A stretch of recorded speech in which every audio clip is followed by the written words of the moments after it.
ಅರ್ಪಿಸೋಣ. ತಾಯಿಯ ಪಾದ ಪದ್ಮಗಳಿಗೆ ನಮ್ಮ ನಮನಗಳನ್ನ ಸಲ್ಲಿಸಿ ನಮ್ಮಲ್ಲಿ ಅಡಗಿರುವ ಮೌಢ್ಯತೆಯನ್ನ ಅಂಧಕಾರವನ್ನ ತೊಡೆದು ಸರ್ವರಿಗೂ ಒಳಿತು ಮಾಡುವ, ಸದಾ ಒಳಿತು ಬಯಸುವ ಸದ್ಬುದ್ಧಿಯನ್ನ ನೀಡು ತಾಯಿ ಅಂತ ಹೇಳಿ ಬೇಡೋಣ. ತಾಯಿ ಚಾಮುಂಡಿಯ ಆಶೀರ್ವಾದವನ್ನ ಬೇಡೋಣ, ಕೇಳೋಣ.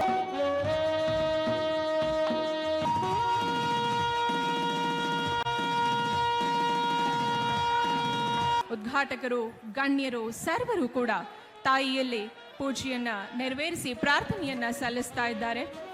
ರಾಜ್ಯದ ಹಾಗೂ ರಾಜ್ಯದ ಜನತೆಯ ಸರ್ವಾಂಗೀಣ ಶ್ರೇಯೋಭಿವೃದ್ಧಿಗಾಗಿ ತಾಯಿಯಲ್ಲಿ ನಮನವನ್ನ ಸಲ್ಲಿಸಿ ಪ್ರಾರ್ಥನೆಯನ್ನ ಸಲ್ಲಿಸಿ ಇನ್ನೀಗ ಕಾರ್ಯಕ್ರಮವನ್ನ ಉದ್ಘಾಟಿಸಿದಕ್ಕೆ ಮುನ್ನೋಗ್ತಾ ಇದ್ದಾರೆ.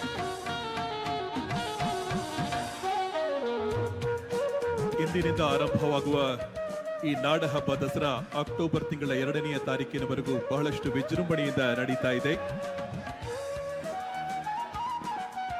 ನಮ್ಮೆಲ್ಲರ ಮನೋಭಿಲಾಷೆಗಳನ್ನ ನೆರವೇರಿಸು ತಾಯಿ, ಸರ್ವರಿಗೂ ಒಳಿತು ಮಾಡು ತಾಯಿ ಅಂತ ಹೇಳಿ ಬೇಡ್ಕೊಳ್ತಾ ಸರ್ವರಿಗೂ ಕೂಡ ಒಳಿತನ್ನ ಕರುಣಿಸು ತಾಯಿ ಅಂತ ಕೇಳ್ಕೊಳ್ತಾ ತಾಯಿಗೆ ಪುಷ್ಪ ನಮನವನ್ನ ಅರ್ಪಿಸ್ತಾ ಇದ್ದಾರೆ, ಪುಷ್ಪಾರ್ಪಣೆಯನ್ನ ಮಾಡ್ತಾ ಇದ್ದಾರೆ ಗಣ್ಯಮಾನ್ಯರು.